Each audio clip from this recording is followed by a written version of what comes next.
Om Sai Ram. Devotees, now with the blessings of Sri Sai Baba, let us start Chapter 9 of Sri Sai Satcharita. In this chapter, we will be seeing the effect of compliance and non-compliance with Baba's orders at the time of taking leave, a few instances, that is mendicancy and its necessity, devotees, that is the Tarkhad family's experiences, Baba fed sumptuously and how. Now, at the end of the last chapter, it was barely stated that the bhaktas who obeyed Baba's order at the time of taking leave fared well, and those who disobeyed them suffered many a mishap. This statement will be amplified and illustrated with a few striking instances and by other matters dealt with in this chapter. Now let us see the characteristics of Shirdi's pilgrimage. One special peculiarity of Shirdi pilgrimage was this, that none could leave Shirdi without Baba's permission, and if he did, he invited untold sufferings. But if anyone was asked to quit Shirdi, he could not stay there no longer. Baba gave certain suggestions or hints when bhaktas went to bid goodbye and take leave. These suggestions had to be followed. If they were not followed or were departed from, accidents were sure to befall them who acted contrary to Baba's directions. We give below a few instances. Now let us see the first instance of Tatya Pote Patil. Tatya Pote was once going in a tanga to Kopargaon Bazaar. He came in haste to the masjid, saluted Baba and said that he would go to Kopargaon Bazaar. Baba said, "Don't make haste. Stop a little, let go the bazaar, don't go out of the village." On seeing his anxiety to go, Baba asked him to take Shama, that is mother of Deshpande, at least with him. Not minding this direction, Tatya Pote immediately drove his tanga. Of the two horses, one, which costed rupees 300, was very active and restless. After passing Saulwell, it began to run rashly, got a sprain in its waist and fell down. Tatya was not much hurt but was reminded of Mother Sai's direction. On other occasion, while proceeding to Kolargaon, he disregarded Baba's direction and drove in a tanga, which met with a similar accident. The second incident is of an European gentleman. One European gentleman of Bombay once came to Shirdi with an introductory note from Nana Sahib Chandorkar and with some object in view. He was comfortably accommodated in a tent. He wanted to kneel before Baba and kiss his hand. Therefore, he tried thrice to step into the masjid, but Baba prevented him from doing so. He was asked to sit in the open courtyard below and take Baba's darshan from there. Not pleased with this reception he got, he wanted to leave Shirdi at once and came to bid goodbye. Baba asked him to go the next day and not to hurry. People also requested him to abide by Baba's direction. Not listening to all this, he left Shirdi in a tanga. The horses ran at first all right, but when Saulwell was passed, a bicycle came in front, seeing which the horses were frightened and ran fast. The tanga was turned topsy-turvy and the gentleman fell down and was dragged some distance. He was immediately released but had to go and lie in Kopargaon hospital for the treatment of the injuries. Because of such experiences, all people learned the lesson that those who disobeyed Baba's instruction met with accidents in one way or the other, and those who obeyed them were safe and happy. Now we'll see the necessity of mendicancy. Now to return to the question of mendicancy, a question may arise in the minds of someone that if Baba was such a great personage, God in fact, why should he have recourse to the begging bowl all his lifetime? This question may be considered and replied from two standpoints. First was, who are the fit persons who have a right to live by the begging bowl? Our Shastras say that those persons who getting rid of or becoming free from the three main desires, that is, first is for progeny, second for wealth, and third is for fame, except sannyas, are the fit person to live by begging alms.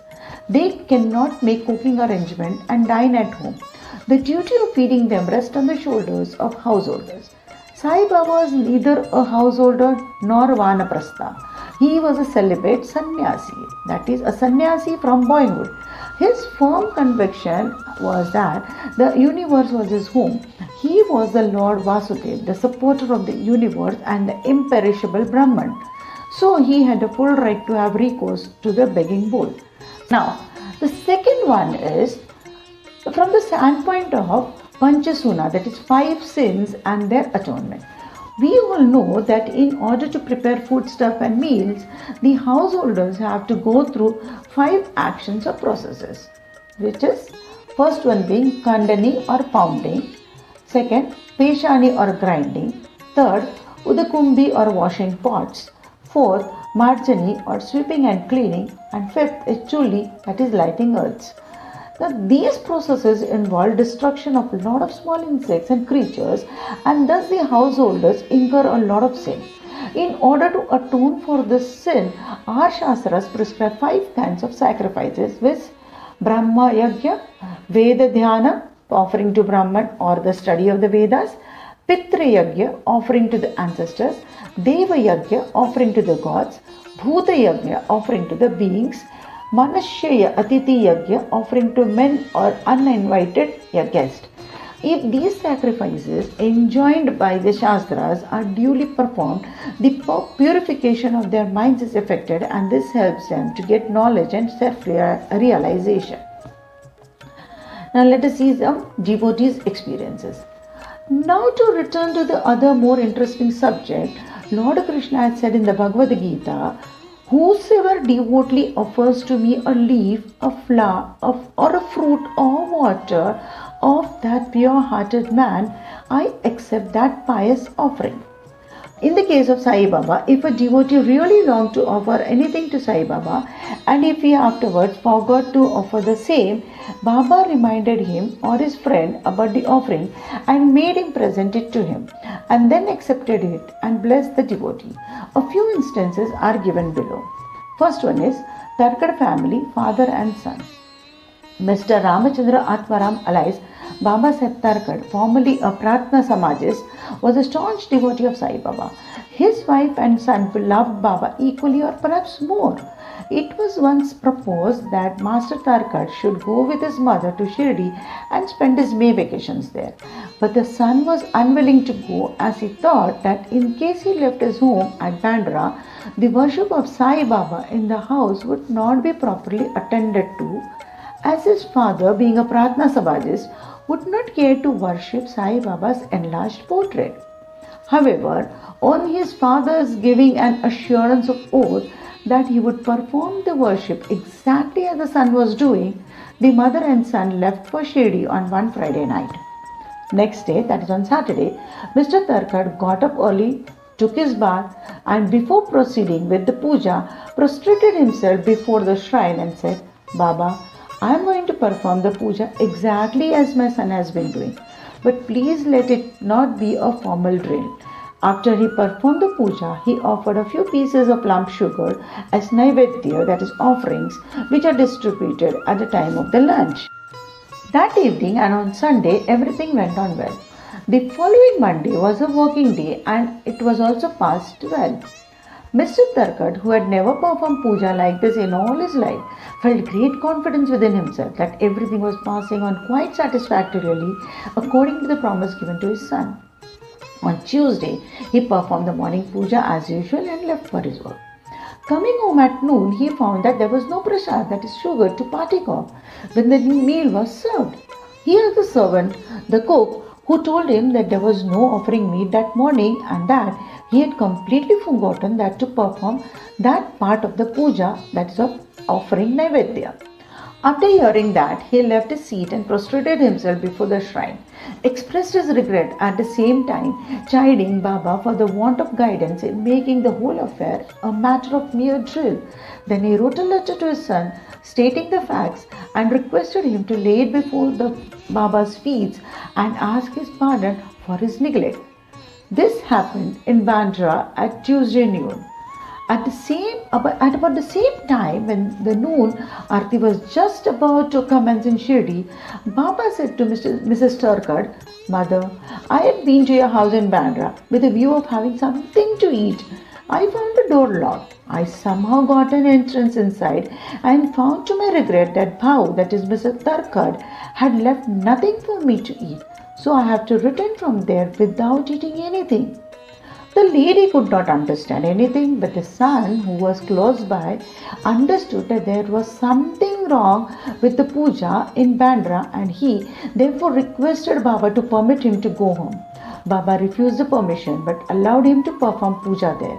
Then the son wrote a letter to his father stating all that has took place at Shree and implored his father not to neglect the puja at home. Both these letters crossed each other and were delivered to the respective parties the next day. Is this not astonishing? No. The second experience of Mrs. Tarkhad is, now let us now take up the case of Mrs. Tarkhad herself. She offered three things. One was bharit, that is roasted brinjal, that is eggplant mixed with curds and spices. Second was kacharia, that are circular pieces of brinjal fried in ghee. And the third is a peda, that is a sweet wheat ball. Let us see how Baba accepted them. Once Mr. Raghuveer Bhaskar Purandare of Bandra, a great devotee of Baba, started for Shirdi with his family.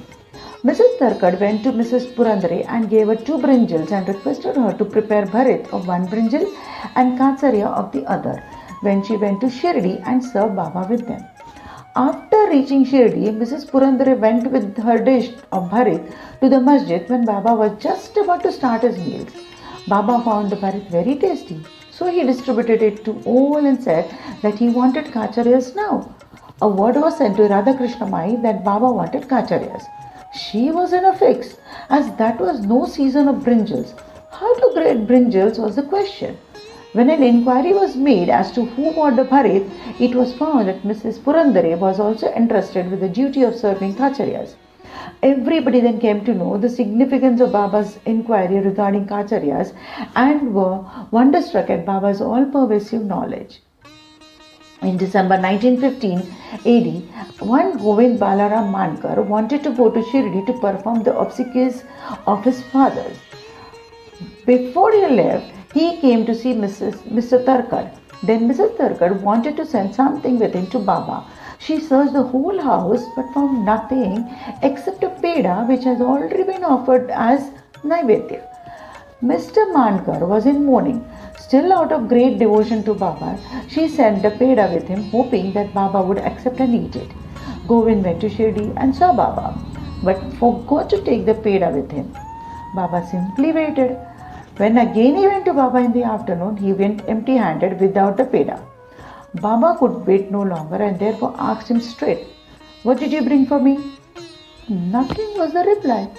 Baba asked him again. The same reply came forth again. Then Baba asked him the leading question. "Did not mother, that is Mrs. Tarkhad, give some sweetmeat to you for me at the time of your starting?" The boy then remembered the whole thing.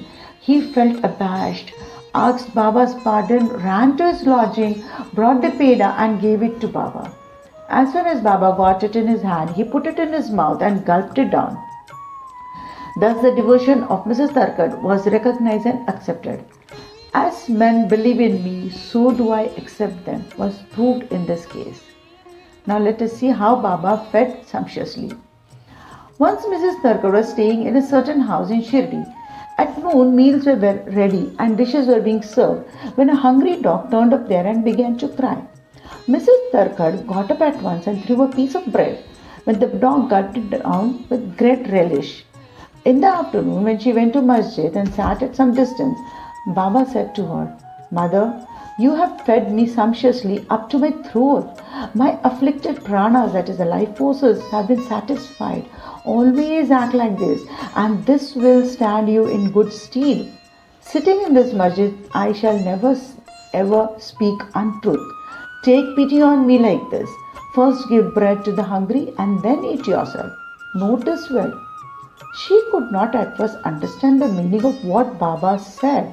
So she replied, "Baba, how could I feed you? I am myself dependent on others and take my food from them on payment." Then Baba replied, "Eating that lovely bread, I am heartily contented and I am still belching. The dog which you saw before meals and to which you gave the piece of bread is one with me. So also other creatures, that is the cats, the pigs, the flies, the cows, etc., are all one with me. I am roaming in their forms. He who sees me in all these creatures is my beloved. So abandon the sense of duality and distinction and serve me as you did today. Drinking these nectar-like words, she was moved. Her eyes were filled with tears, her throat was choked, and her joy knew no bounds. Now, what is the moral of the story? See God in all beings is the moral of this chapter. The Upanishads, the Gita, and the Bhagavad all exhort us to perceive God or divinity in all the creatures. By the instance given at the end of this chapter and other too numerous to mention, Sai Baba has practically demonstrated to us how to put the Upanishadic teachings into practice. In this way, Sai Baba stands as the best exponent or teacher of the Upanishadic doctrines. Bow to Shri Sai, peace to be all. Om Sai Ram.